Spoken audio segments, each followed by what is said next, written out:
Então, a Índia não seguiu aquele padrão da China, né, da questão do filho único. A gente percebe que é o segundo país mais populoso do mundo. Uma das características marcantes da região são as altas taxas de crescimento natural. Eu falei nesse instante sobre a questão da religião, da cultura, então eles têm essa elevada taxa de crescimento, o que evidencia um elevado grau de desinformação. Então, nós já sabemos disso quando estudamos população, né? O país subdesenvolvido, a taxa de natalidade, o crescimento vegetativo ele é alto, porque muitas vezes a população não tem acesso a planejamento familiar, a informação, né? Então, a métodos contraceptivos, a como utilizar os métodos contraceptivos. Muitas vezes pensamos, isso é uma besteira, como é que uma pessoa não sabe utilizar uma pílula, não sabe utilizar uma camisinha, mas isso acontece sim em países subdesenvolvidos, em comunidades que ainda é muito difícil a informação, o acesso à informação. Então eles apresentam péssimos indicadores sociais, elevada mortalidade infantil, elevado índice de analfabetismo, baixa expectativa de vida, porque agora nós não estamos falando de PIB, estamos falando da sociedade, né? Do desenvolvimento social, que esse é um outro ponto a se discutir, tranquilo? Mas vamos deixar isso mais pra frente. Eu tenho aqui a questão das monções, que eu falei um pouco atrás.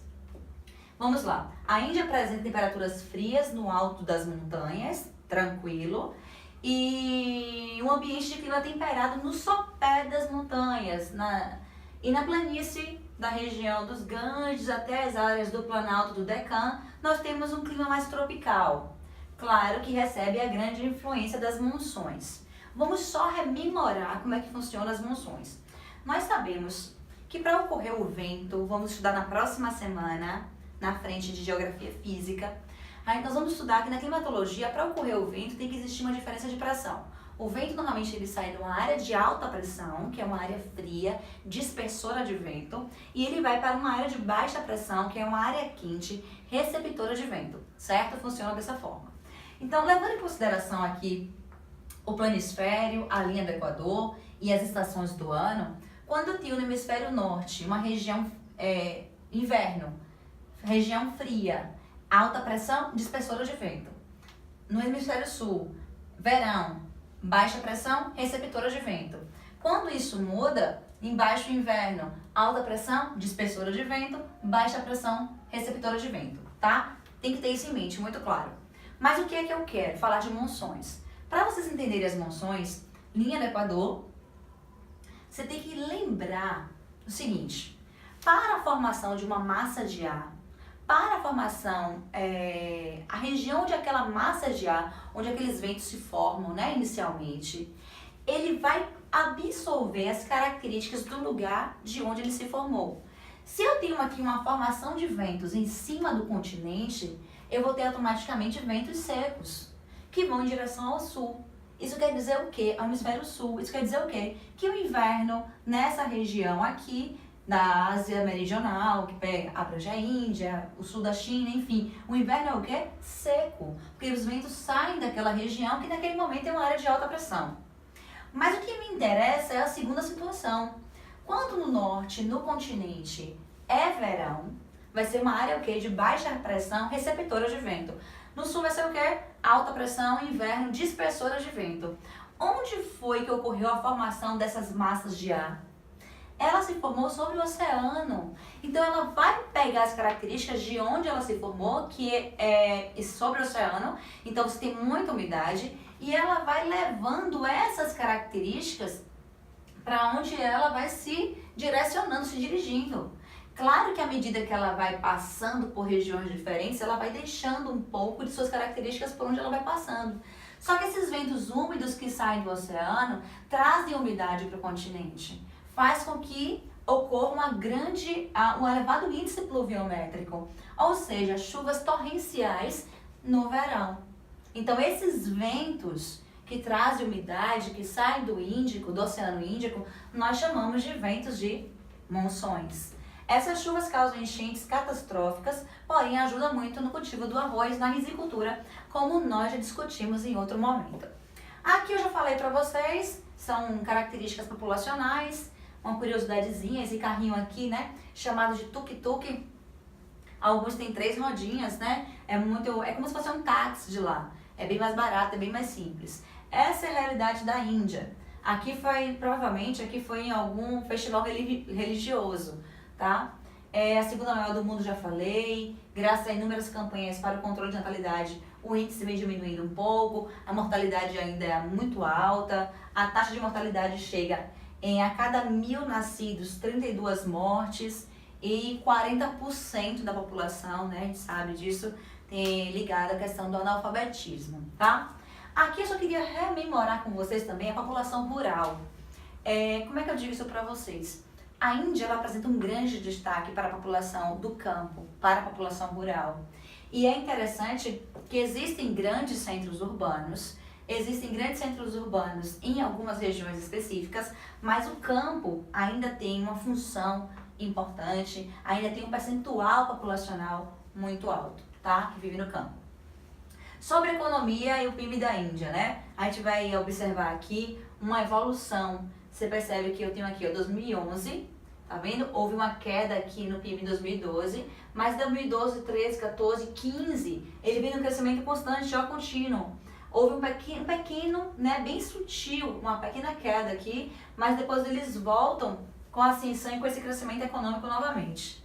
Então, o fim da colonização, vocês sabem que a Índia, como os outros países subdesenvolvidos, ela foi colonizada também, e ela conquista a sua independência em 47, certo? Sob a liderança de Mahatma Gandhi, que pregava, é interessante que ele pregava a questão da, como é que ele fala? Da paz, né? Não com briga, não com guerra, mas foi com um movimento de paz, foi pacífico, tá? Esse processo aí.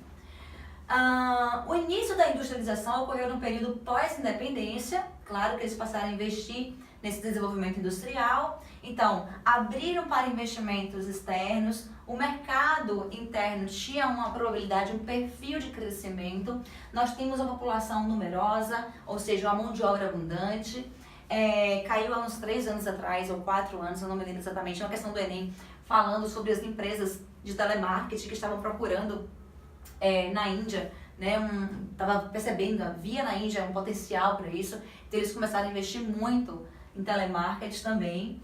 É um país que tem recursos minerais diversificados, então é importante ter isso aí em mente, tá? Destaque, esse mapinha é bem interessante, porque você vê as regiões e os produtos que se destacam naquelas regiões. Então, trigo é muito importante, tá? Como eu falei em outro momento. Você tem aqui o cultivo do arroz, ó, nas planícies, tá vendo? A questão na planície indogangética, o cultivo do arroz, que também apresenta um grande destaque. Tem o algodão, entre outros produtos. Tranquilo? Não esquece que as áreas agrícolas mais modernas são no sistema de plantation. Lembram disso? Monocultura, voltado para exportação, só pra gente relembrar, certo? Quanto à pecuária, embora o rebanho bovino seja o maior do mundo, ele não possui uma importância econômica de destaque. Até porque vocês sabem que existe a questão, o princípio religioso, né? Eu botei aqui, ó, sendo empregado apenas para o trabalho e o consumo do leite.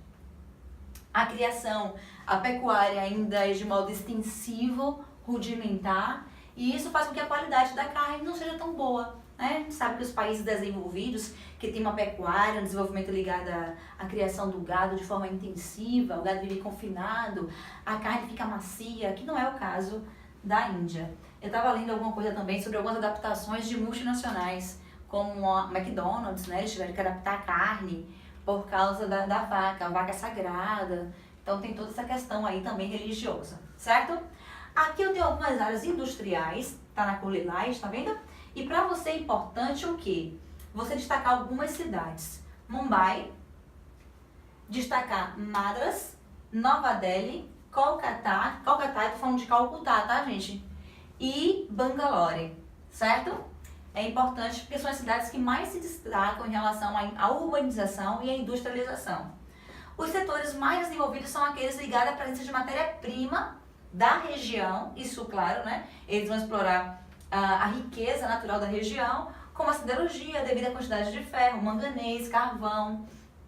a indústria têxtil, enfim, que aproveita, né, as regiões lá para a sua exploração. Não esquece que isso aí é importante. Porém, isso aqui é mais importante ainda. Por quê? Madras e Bangalore são os principais polos produtores, com cerca de 60% da produção mundial da Índia. E eu estou falando de quê? Eu estou falando de tecnologia. Então, destaque nessas regiões aqui, principalmente Bangalore, tá? É como se fosse o Vale do Silício, que nós conhecemos o Tecnopolo dos Estados Unidos, né? Claro que cada um em sua proporção, é como se fosse o Vale do Silício indiano. Então hoje, olha que isso, acho que isso aqui é novidade para vocês, tá? Hoje a Índia é a maior exportadora de softwares do mundo, movimentando cerca de 7 bilhões de dólares ao ano. Então eles estão investindo muito em tecnologia. E eu já conheci algumas pessoas que estavam investindo em viagens para a Índia para se aperfeiçoar aí na área de tecnologia. Isso é muito bom e importante você estar ciente. Por isso que eu botei aqui, ó, Made in India aí, ok? Tranquilinho? Uma coisa importante. Você sabe que existem direitos humanos. E hoje, quando se fala em castas, nós sabemos que é proibido, tá? O que seria a divisão em castas? É como se fosse uma estratificação social. Você tem as pessoas que vivem no topo da pirâmide, no corpo da pirâmide, na base da pirâmide e abaixo da pirâmide. Tendo como base o deus Brahma. Então você tem aqui o deus Brahma e tem uma sociedade dividida em castas. Claro que teoricamente hoje é proibida, as castas são proibidas. Mas na prática, eu tive algumas alunas que moraram lá e compartilharam esse conhecimento comigo. Olha, Pro, quando eu fui para a escola, cheguei na sala, a primeira coisa que me perguntavam era: qual a sua casta? Então a gente sabe que existe ainda, né? Eu já ouvi várias colegas que foram trabalhar, alunos, enfim.